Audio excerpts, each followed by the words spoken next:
Hello and welcome to the UBE Academy Friday Chill Out. Thank you for tuning in. Today, another episode of our series Around the World with the UBE Academy. We will be covering regions and countries that and for us European business people. Today, we have a fantastic country. No, it's not a country. It's actually almost a continent. Today we're talking about India, a wonderful place, and I am so happy that we have secured the knowledge of Ravi Hamnani. Ravi, how are you? Thank you so much for coming. Thanks for inviting, Olivier. It's my pleasure to be on this show. Ravi and I, but we talk about this later. Maybe we start with a different side. Ravi, who are you? What's your background? Why are you here? Well, like also a lifelong learner. As part of my job, while I learn, I also help people learn and grow. And what better platform it could be than this, where we can share with the like-minded people like you about what we do in the organizations and around the regions. So if you want to know a little bit more about me, of Please. course, Yeah. uh, I come with a largely L&D background, working with different organizations. Currently working with Siemens India, heading the Global Learning Campus, largely learning and development, as many companies call it. We take care of various forms of learning. We help people meet their aspirations in terms of their development goals. We help people learn in their roles and grow in their roles. That's what we do. As a learning professional, I believe innovation is something which is very important. So that's something which I am migrating disruption in the way we learn at Siemens. Fantastic. And just for our European audience, how big is Siemens in India? Are you just a sales rep office or what are you doing there? Well, Siemens in India is if I have to call it, it's a replica of Siemens in Germany. Everything that we do in Siemens in Germany, we do in India as well. We manufacture, we sell, we take care of customer services. We have project sites, so we're into project management. We are into software, we are into R&D. We are into everything. We are a huge organization spread across the country into almost everything that Siemens does and Wow. catering to the customer locally and globally. Okay, thank you. This, of course, guys, was a question I had to ask. The reason why I know Ravi is because Ravi was so kind of sending us around through India some years ago, and more than once we had the privilege to be his guest. So this is a fantastic place and quite a huge organization you are representing here. So now you're doing everything that Siemens does in Germany. So probably you are as well affected by this dreadful COVID-19 situation. And of course, we need to know, especially for us who have plans of doing business in India or are already active in India, what is the situation in India now for you guys? Well, I think it all started in the month of March when the government decided to put us in a lockdown situation. All of us were locked in the houses. More than 3 months, people were locked. But slowly, this had an impact on the economy as well, lives of people. We are a growing economy, and you have people from all strata of the society living here in big cities, small cities.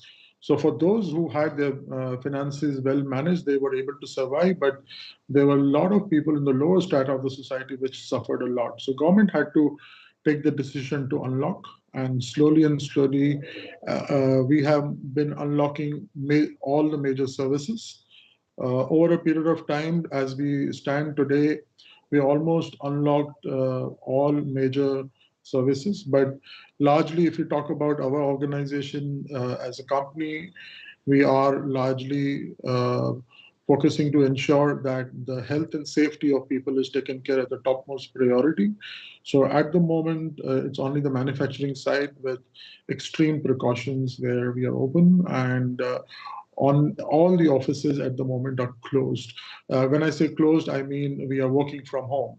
That is exactly what we're doing. I think maximum organizations in the country are working from home. People have found ways and means to enable work from home, be it IT infrastructure, be it the tools, be it the software, etc., etc.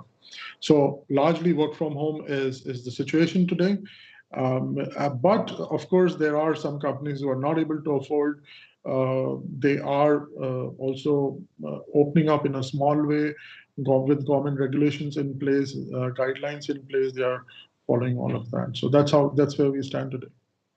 Okay, just quick question. We're talking October, November. Are schools still closed in India? Yes and no. India is a large country, and many states. You really have to imagine India is like the entire European Union, small countries put together. Similarly, India, small states coming together. Each state has its own law, state laws. They are governed by that. So in some states, in a small portion, some schools have opened, but and that too recently, but largely they have not. So I think this is a festive season right now, and a lot of schools are waiting for this festive season to get over. Based on the government guidelines, they may open or may not. Yeah, so we are still in a wait and watch. Okay, thank you.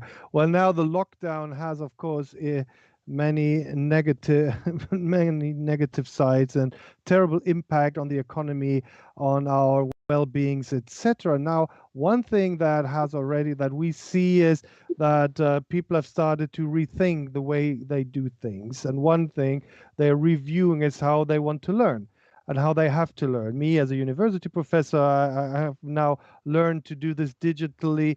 And what is your take on the innovative powers of this lockdown? How can we use maybe digitalization and other and other new technologies in order to prepare ourselves for learning in a COVID-19 ridden world? Well, I always believe that every challenge comes with an opportunity, and I mean, the entire world has definitely faced with the pandemic, but at the same time, everyone has realized an opportunity inside it. Uh, you would never would have imagined uh, even schools and colleges running on virtual classrooms. That was something that we always believe that this is something that should happen in a school. People should go in the college. That's where the learning actually happens. But in today's world, that's also happening. So in this period, I think is the highest. The ways people are engaging on digital platform, the way people are training, the people are learning. Uh, I mean, if that's not enough, even our customers are ready to talk to us in a digital world. And if you go back pre-COVID, customers preferred that they see our sales colleagues face to face, but today the reality is changing, and expectations are changing, and people are it's slowly sinking in that virtual is the real world. And when you realize that the virtual is the real world is when you'll come up with new ideas. I will bring a different angle to it, is that the COVID also has come with a slowdown in the economy. For people like us in learning, cost is a big player. It's a major factor, let me say. Mhm. And many more often than not, we are not allowed to organize programs, and not only in our organization, largely in every organization, because you cannot do classrooms. Then there are cost pressures, and when the cost pressure comes in any organization, the few things that get hit first is definitely training, right? So how do you still ensure that people are learning? And that's Yeah, when your innovation comes into picture. when we discussed this a week ago, you said yeah, a couple of examples how you at Siemens India, how you dealt with this. Many examples. I can try and give some of them. We had been working on looking at the of learning even before pandemic. So we were a little lucky that This is something that we already thought. Strategically, we had already started investing in bringing an AI-based learning platform within Siemens. And this is something we already had launched way back in December. So I'll say pandemic only acted as a catalyst to drive this. However, launching a platform and people adapting and accepting it, these are two different things. So during that really happened, and I think max learning professionals will agree with me, is that the acceptability of digital learning in the eyes of business has really gone high. The amount of interactions that learning professionals are now having with business is at its peak. It is like never before. We all have now entry to the doors of our internal customers. So we are able to talk to them, we are able to consult with them. And in many cases, leaders have come back to us and said, can you do something about this? Can you design a learning program and give it to us? Be it digital or be it anything. But maximum times when these leaders come back to us, they also say that we have limited budgets and sometimes no budgets. And that's where your innovation comes into picture. One of the initiatives that we did within the organization was to how do you drive or how do you foster learning culture in the organization? And I always believe that culture is in a company is driven by the language that the leaders speak. So if you want to really build you need to invest in your leaders. And keeping this in mind, we did a leadership learning week with the top 500 leaders in the country. We launched a digital learning week, largely focusing on addressing the competencies required by the leaders in the new normal. And during this leadership learning week, we introduced our leaders to 8 different forms of learning. Gamifications, simulations, learning cafes, role plays, video podcast, audio podcast, quizzes, challenges, and many, many more in just 3 days for the top 500 leaders. It's not easy to get the top 500 leaders learning for continuously 3 days. And in 3 days, what we realized was that one, the people were curious to learn. Second, because we used our internal uh, leaders as trainers, largely, the curiosity to learn went to the next level, and the interest to learn went high because we are talking business, we are talking sense, we are talking about the experiences that the leaders had, and there was a lot of tacit learning that was happening as we went along. So I think this is a one great example of how we really innovated. We came up with new ideas in just 3 days. We were really able to create a momentum in the way leaders learn in the organization, and of course promote digital learning in the process. So that was a big Yeah. success. I mean, this is one thing, and is it really about how people learn? I mean, you have just demonstrated there's so many ways how people actually are able to learn, how they can gain and acquire knowledge. It doesn't have to be the professor standing in front of an audience talking stuff, explaining things he has explained 1,000 times before. It is more about what's the incentive of learning. Why do people learn? What's your take on that? Well, I always believe that the beliefs of people drive their behaviors, and their behaviors drive the way the business will perform, right? So, Oliver, let me ask you this question. What do you think? What is behavior? Well, behavior is how we interact with other human beings, right? Okay, so basically our actions. Can I say that? Yeah. Yeah. So basically, behavior is let's say a perception of how I act in front of the external world, right? How the others perceive me, largely. And why do I behave the way I behave, Olivier? Or why do I act the way I act? Yeah, probably because you're properly incentivized to behave like you're doing. Yeah, that's my belief system, right? So my Yeah. incentive is my belief system, and my belief system is largely coming from my core values, my mindset, my thought process, and that's coming again. If you go back from my upbringing, from my families, from my parents, from my social environmental conditions, my teachers, my professors, my friends.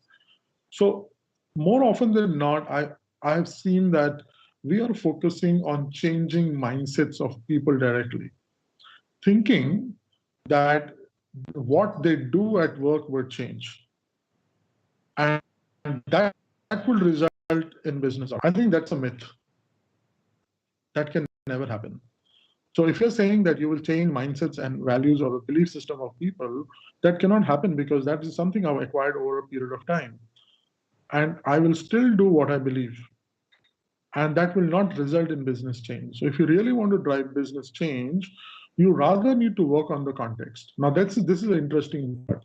So if I'm working on the context, if I'm talking about to people about what is changing in business, what is changing in the social, what is changing in the market, what is changing in my job, etc., etc., etc. There is a possibility that I will realize it and I will act differently. Now, me acting differently could be a forced change in the way I am behaving at work. What is behavior? Behavior is my action. So it is a forced change in the way I'm acting because the context has changed. But if I consistently keep acting in a particular way, that will form a habit. And that is still not enough to change my belief system. If this habit translates to a positive outcome, and it gives me the incentive, right? And that's when my belief will change. And I think this is something that we need to bring in our learning programs, that we focus on context and not behavior. If you focus on context, you will more often than not see behavior changing.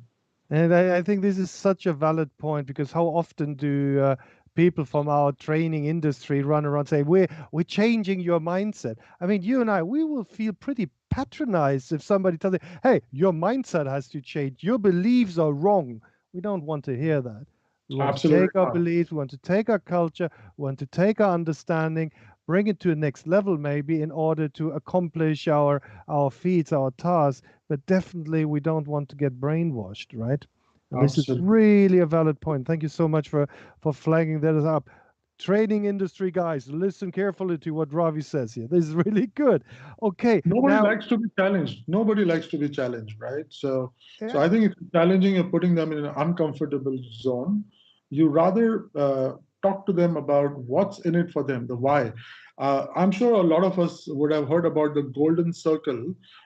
If not, you can go on YouTube and hear this a famous video from Simon Sinek about where he talks about why, what, and how, right? Or rather, why, how, and what.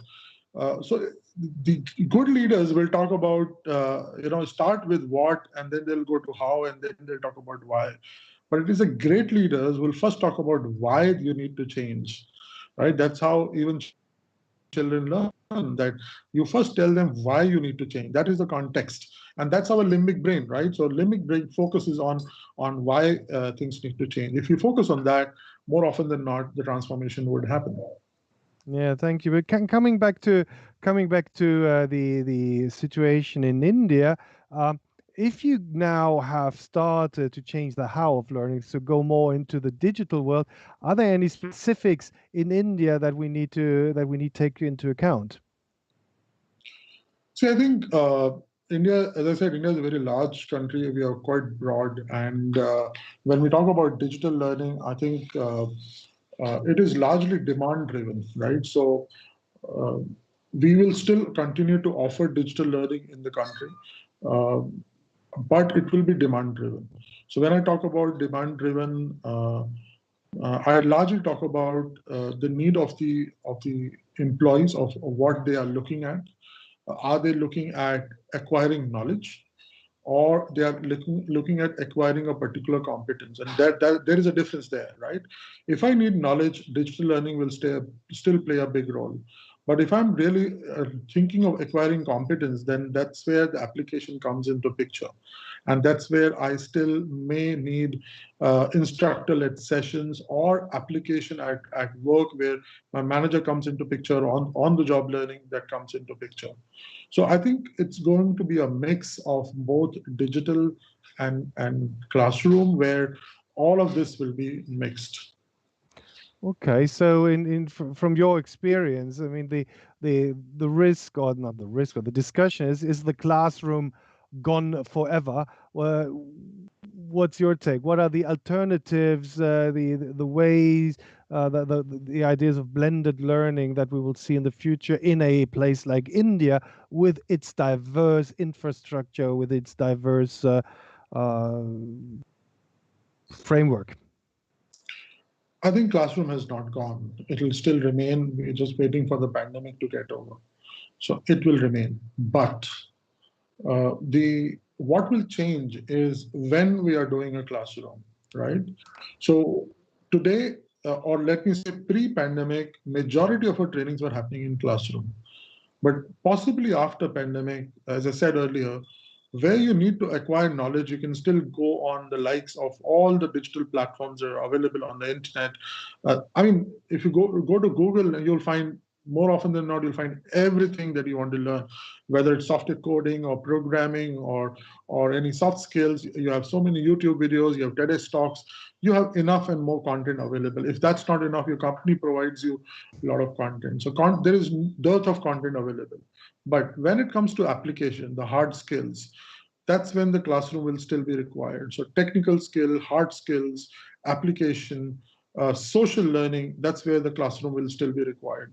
So we will still continue to have classrooms, but I think there will be a clear demarcation of what you want to do in the classroom.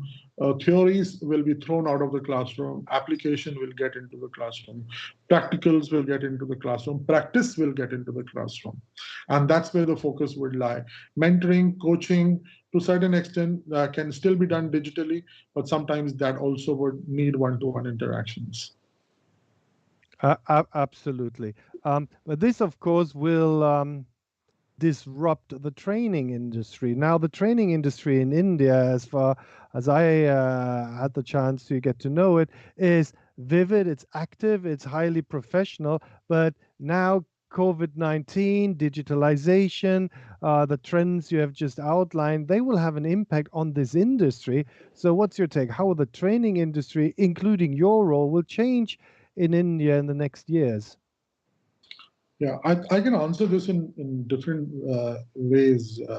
Probably I'll start with one quote and I have one or two more to add on. The first I can say is that it's not the big that will beat the small.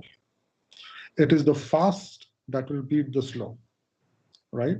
So it's not the big that will beat the small, it is the fast that will beat the slow. So the people or the companies or the training vendors who will rediscover themselves will exist in the market. And those who do not, they will perish. That's very clear. Second is, if you continue to do what you did, you will get what you got, right? So, and this again applies to the same principle that if you're thinking that the reasons that gave you success yesterday will give you success tomorrow, then you're mistaken. There can be potential reasons for your failure, in fact. So you need to really reinvent the wheel. You may be a great trainer having the world's best content with you, but if you cannot create value for your customer, then you will not be required, right? So what is important is that the training colleagues who are reinventing themselves, trying to disrupt, are the ones who will survive. Still, I would say that there are some players who have good hold in the market, who really are catering to needs of the key skills for the organization. They will still exist because these are big players and they will eventually come up with new ways of learning. I mean, today digital is something that all of us have learned. Many people did not even knew how to use Skypes and Zooms and Teams and all that, but today literally everybody knows how to use these platforms. So I think we are moving very fast towards being more digital, and that's the future. So that's one part of it. Second part is uh, behind everything digital. For example, we're talking about e-commerce platform, right? So behind every e-commerce platform, there is a product. And to make that product, there are people, right? So you still will have physical interactions, right? Whether it is people who are manufacturing or people who are delivering or servicing, and you still need to give a product with the same quality that you were giving before, or maybe even more, right? So what is important is how do you train these people? How do you ensure that they have the right skills? And that's where the training departments of the companies will come into picture. So when it comes to us inside the corporates, I think we need to reinvent ourselves the way we have been training in the past. We need to increase our scope and the reach to the last person in the organization. Few days back, we were talking about LMS, e-learning simulations. Today, we are talking about learning experience platforms, AI-based learning. Tomorrow, we may talk about something else, right? So there is nothing which is constant. Everything will change. So as learning professionals, we need to understand what is that you could do today the best, and ensure that you reach to the last person in the organization. I think these are a few things that we need to look at. From a training professional perspective, I feel there are certain competencies that we need to add to our skill set, and that's what's changing for us. The first competency I will say, which I'll try and keep it at the top, is marketing, which was never required by learning professionals. I think this is one of the skill that we all need to learn. Marketing, and not only marketing, but also branding. This is very important. Second is digital skills. And when I talk about digital skills, uh, I'm talking about something as simple as creating a video podcast. How many of us in the learning industry know how to create a video podcast? How many of us can convert a small video into a very beautifully looking, short 2 to 3 minute video with some music at the back, some slides in the beginning, some letters popping up, some pictures popping up? Do we really have those capabilities? We cannot depend on external vendors to do this for you. Some basic we all need to learn. So digital capabilities, one. Second and first was marketing. These two skills are definitely a must. The third one I will say is analytics. And in this digital world, analytics is becoming more and more important. So this is another skill that we need to acquire. And last, I would say business consulting like never before. So here, I would say, and consulting and strategic partner, these are very misused or abused words in my dictionary. So I'll rephrase that into two parts. The first part is having the right business and financial acumen. So you need to know what your business is doing. You need to understand finance of the business.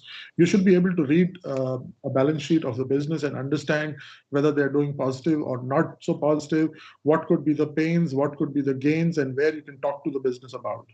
Second is you need to have value-based conversations with your customers. So when you talk to your customers, you should become an anticipator of what are the things the customer wants. Steve Jobs once said that your customer does not know what he or she wants. And I think you need to wear this hat and talk to your customers. So to me, these are 3 or 4 competencies which I think we as learning professions will have to develop. Well, that's quite a lot on your plate then, and on our plate as well. What have we learned? The one thing is the situation in India, and the development in digitalization and digital training is very comparable to what we see in Europe. Absolutely, probably India is a bit faster than we are in good old Europe, as always.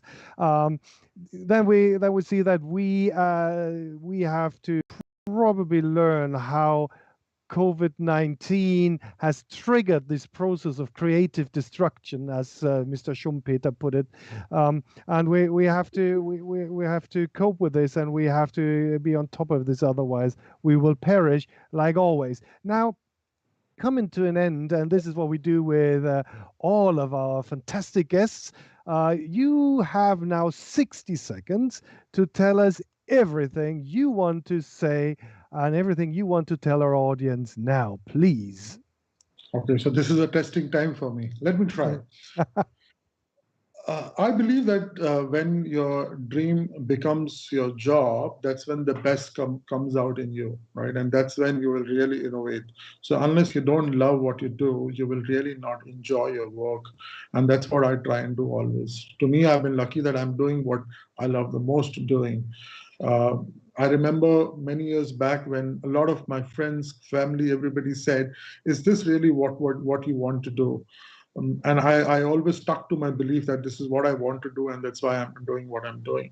So innovation, disruption in the way people learn, I think these are things that excite me a lot.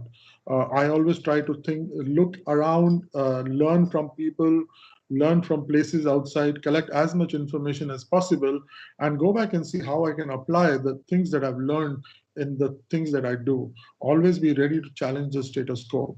So it is important that you do things differently, and only when you do things differently is when you'll create the curiosity to learn, and that's what we call it as growth mindset. That if you really want to develop growth mindset in people, then you need to work on curiosity in people to learn, and that's my job, and that's what I try to do always. Fantastic. Wise words, Ravi. Thank you so much for coming. Guys, this was already 30 minutes, so we're coming to an end. A Nice. fantastic episode again. Thank you so much. Please stay tuned. We will continue our series on regional topics. Today it was India. More to come. Watch out. Please also check out. We have not only the video blog and the video stream. We are also now available as a podcast on Apple, Google Podcast, Spotify, and everybody else. So check that out. If you can't watch it, please listen to it. Interesting and fascinating input this week from India. Thank you very much, Ravi. Bye bye. Stay tuned. See you all next week. UBE Academy Friday afternoon chill out. Bye bye.